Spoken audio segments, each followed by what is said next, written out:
Por quanto tempo você esperou? Por quanto tempo você definhou por este pântano, nesse inferno de escuridão fétida?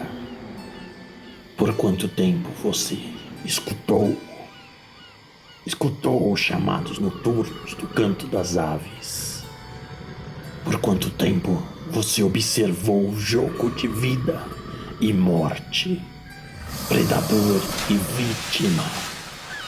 Observou até que você não pudesse esperar mais. Por quanto tempo você viveu esse pesadelo aqui na escuridão?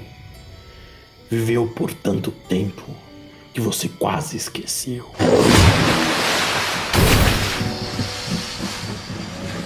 De que já foi um homem. Mas agora, mesmo essa memória se apaga para se juntar às outras que outrora te deram sanidade.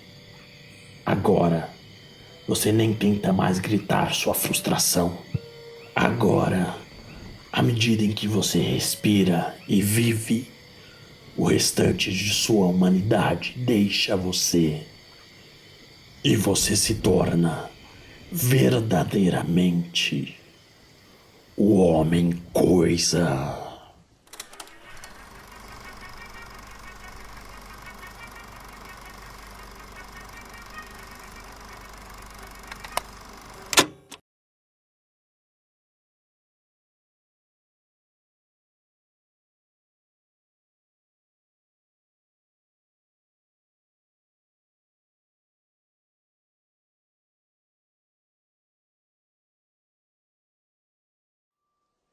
Ted Salles era um cientista trabalhando nos pântanos da Flórida, buscando recriar a fórmula do supersoldado que outrora trouxe ao mundo o Capitão América.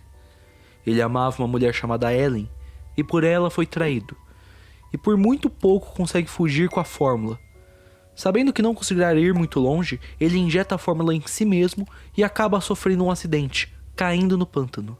É a união da fórmula, do pântano, e mais tarde seria dito de magia, que transformou outrora cientista em uma criatura da natureza, chamada Homem-Coisa. Isso foi em maio de 1971, e 2 meses depois, a DC Comics publicaria uma história sobre Alex Olsen, um cientista que também sofreria um atentado em seu laboratório e, após cair no pântano, retornaria como uma criatura feita de plantas, monstruosa. Ele mata aquele que causou o atentado à sua vida e não é reconhecido pela própria esposa, Linda, e escolhe retornar ao pântano. Qualquer comparação não é mera coincidência, mas ao mesmo tempo qualquer tentativa de apontar os dedos e alegar tentativas de plágio são infrutíferas. Não apenas porque os criadores do Homem-Coisa e do Monstro do Pântano, Gary Conway e Len Wein, respectivamente, moravam juntos na época. E muito menos considerando que 2 meses para que todo o processo criativo acontecesse seria inviável. Ainda mais considerando que Savage Tales, a revista na qual o Homem-Coisa foi introduzido ao mundo, apenas durou a sua primeira edição. Além do mais, ambos os personagens podem ser considerados cópias de uma outra criação bem mais antiga. Theodore Sturgeon trouxe ao mundo o conceito de uma criatura pantanosa em It, um conto de 1940. Um homem morre no pântano e retorna como um monstro formado por vegetação apodrecida. Nos quadrinhos, em 1942, The Hip já via a luz do dia, sendo um personagem recorrente em diversas histórias durante toda a década de 40 e o começo dos anos 50. O personagem seguiu sendo presente no imaginário popular e Roy Thomas, o co-criador do Homem-Coisa, sugeriu no final dos anos 60 a Saul Brodsky, que estava deixando a Marvel na época, que ele retomasse o personagem. Essa recriação ocorreu também em 1971, em março. No mesmo ano, o mercado norte-americano de quadrinhos recebeu 3 versões de Monstros Pantanosos e o resto é história. A Skywall de Brodsky faliu, sendo a editora Eclipse quem seguiu publicando The Hip durante os anos 80. Hoje, apesar de ser a primeira, essa provavelmente é a versão desse mito que menos permanece em nosso imaginário popular, sendo as suas crias as que continuaram o legado. Vamos falar um pouquinho mais sobre cada uma dessas versões.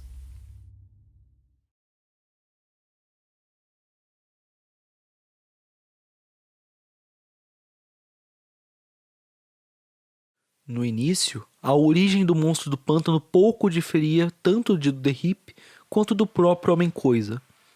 Apesar disso, é esse o personagem que marcou tanto o imaginário popular, e quando pensamos nas coisas vindas do pântano, é ele quem primeiro surge em nossas mentes. Relegando aos outros dois, e a tantos outros que já existiram, papéis menores no imaginário popular. Não é para menos, aliás, já que a sua história acabou sendo marcada por grandes autores e maiores chances fora do meio dos quadrinhos. Não temos apenas a série do personagem lançada na HBO Max, que infelizmente teve apenas uma temporada, mas temos também os filmes do personagem feitos por Wes Craven, o mesmo gênio por trás da franquia A Hora do Pesadelo e da franquia Pânico. É graças a esse filme, aliás, que Alan Moore sequer teve a chance de alcançar o personagem. Primeiro, temos que retomar as questões de sua origem. Ele foi criado em 1971 pelos saudosos Len Wein e Bernie Wrightson, em uma breve história sobre Alex Olsen. Um ano depois, a mesma dupla viria a recontar essa origem, agora pela perspectiva do casal Alec e Linda Holland. No final de semana seguinte, fui a uma festa pré-final de ano na casa de meu parceiro de longa data, Marv Wolfman. Mais tarde naquele dia, por razões que infelizmente não me lembro, eu estava escorado no meu carro no gelado ar da tardinha com Bernie Wrightson, olhando a neve cair e proseando. Bernie tinha terminado há pouco tempo com sua namorada e estava meio deprimido. Falei que sabia como ele se sentia. E aí tive a chance de mencionar que estava trabalhando numa história que combinava com o nosso humor. Sugeri que ele podia se interessar em ilustrá-la como um jeito de exorcizar seus demônios. E ele prontamente concordou. Nasci assim, O Monstro do Pântano. Len Wein, 1991.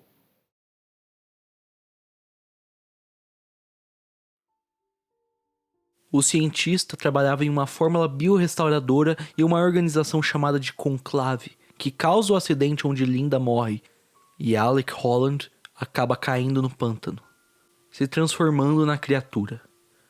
Um homem que se torna uma planta. A primeira série do personagem durou de 1972 até 1976 e foi cancelada na edição número 24.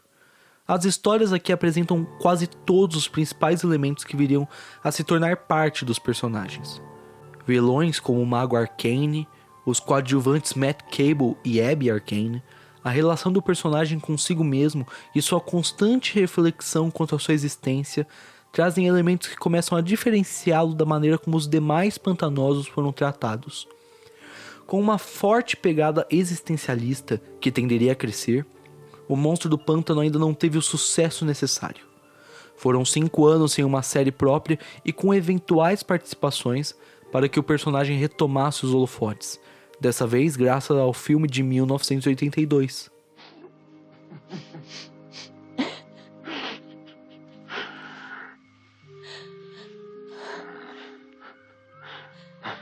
Feito por Wes Craven e co-roteirizado pelo próprio Len Wein, o maior feito desse filme foi instigar mais uma vez o interesse pelo personagem e fazer com que uma segunda série fosse iniciada, com editoração de Len Wein e roteiros de Martin Pasco até a edição número 19.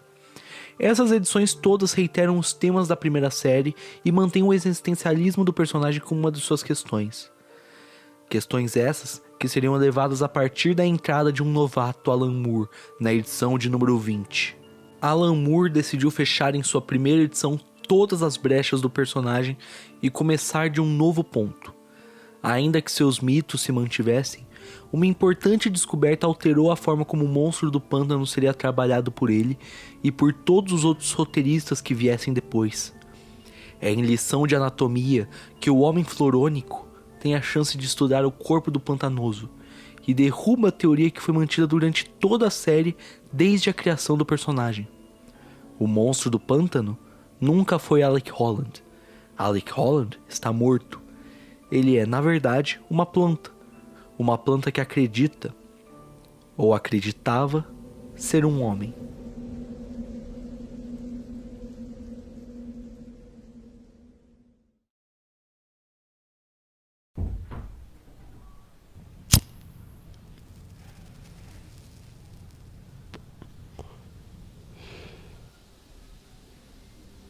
Tudo bem, general.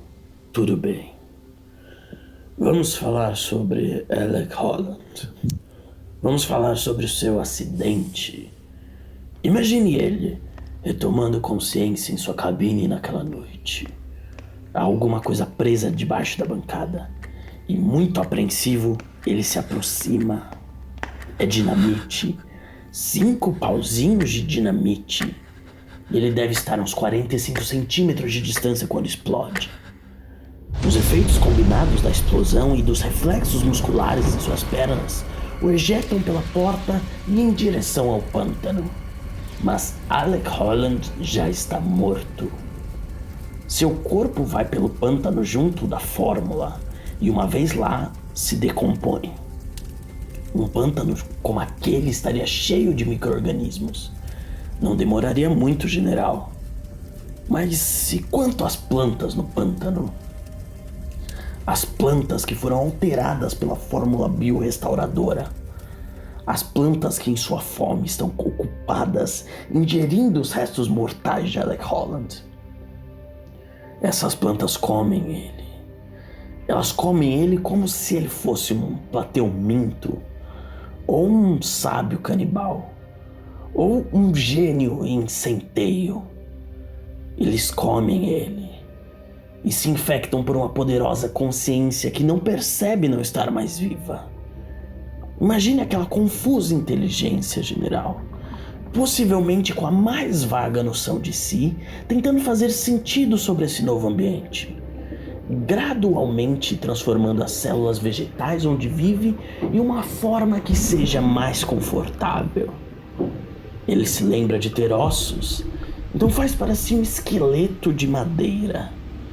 Se lembra de ter músculos, então os faz com as fibras das plantas. Ele lembra de ter pulmões, um coração e um cérebro, e faz o seu melhor para duplicá-los. Você entende?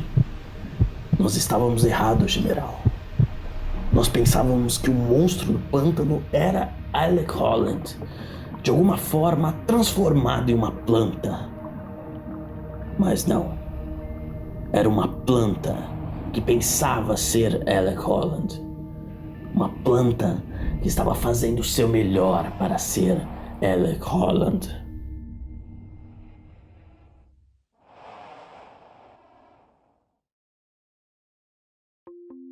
A fase do Alan Moore evoluiu a partir daí, levando o personagem para onde este nunca foi, concretizando sua humanização não como um processo de retomar o que se era, mas de descobrir aquilo que se é. O existencialismo, o terror e a ficção científica marcariam o personagem.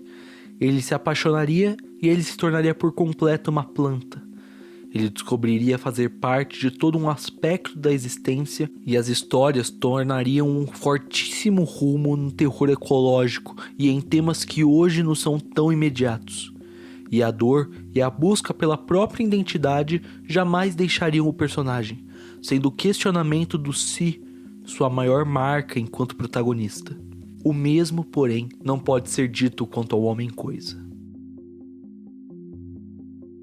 Steve Gerber foi o escritor que melhor trabalhou o Homem-Coisa em um complexo arco de histórias que envolviam diferentes embates com jacarés, os maiores inimigos do Homem-Coisa, já que em quase toda edição ele está ou atacando ou sendo atacado por jacarés, viagens interdimensionais e um tal pato chamado Howard. Apesar disso, o Homem-Coisa dificilmente pode ser chamado de um personagem por si só, já que ele não pensa e nem mesmo tem emoções próprias. Ele é um empata e identifica as emoções dos outros, sendo atraído pelo medo e gerando um ácido que, quando em contato com aqueles que sentem medo, os queima. Ele é o protetor do nexo de todas as realidades e sua existência no universo se limita a isso.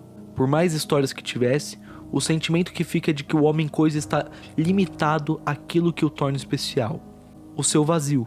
Diferente do Monstro do Pântano, que sempre teve uma consciência e possui uma capacidade de fala muito clara e segue sendo um humano, entre várias aspas, graças a ter absorvido a consciência de Alec Holland, o Homem-Coisa desde sua primeira história foi negado de seguir com suas memórias. Eventualmente em suas histórias, ele retoma elas por breves momentos esses que geralmente instigam flashbacks ou alguma ação pela parte do personagem.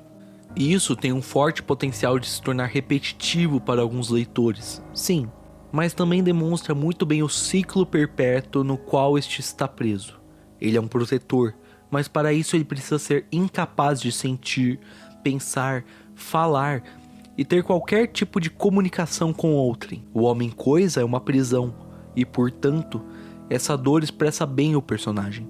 Ele sempre lembra, ele sempre esquece, ele sempre continua e ele sempre se retorna. Em um ciclo infinito, o qual não o leva a ser o mais lembrado personagem. E não o leva nem mesmo a ser um personagem por si só, muitas vezes. Mas o torna um mito.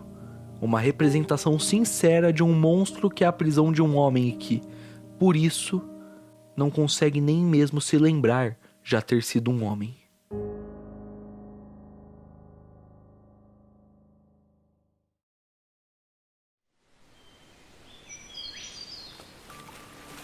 Quase amanhecendo. Um pássaro fala, meio sonolento. Um outro responde.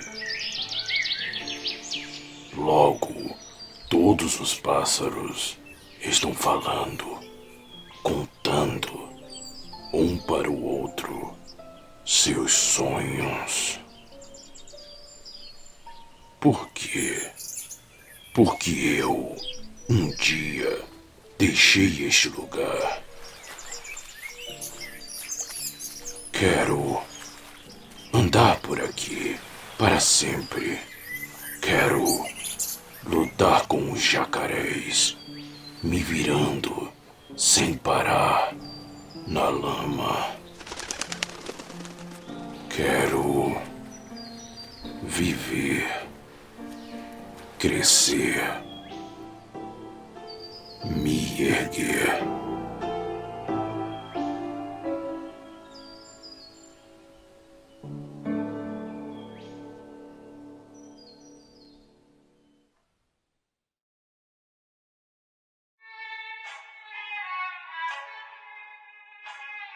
Bem, pessoal, vai ficando por aqui o nosso especial, quase documental, né, sobre as criaturas pantanosas dos quadrinhos, da ficção de maneira geral. Eu espero que vocês tenham aproveitado o vídeo e curtido o conteúdo e aprendido algumas coisas novas, né, sobre esses personagens que são semelhantes, mas não iguais, e como que isso acontece, por que isso acontece, enfim. Eu espero que vocês tenham curtido o vídeo, e se curtirem, deixem o like, assinem o canal, compartilhem para quem vocês quiserem, que acharem que vai curtir e aproveitar o nosso conteúdo. E não se esqueçam de sempre continuar com suas leituras. Até a próxima.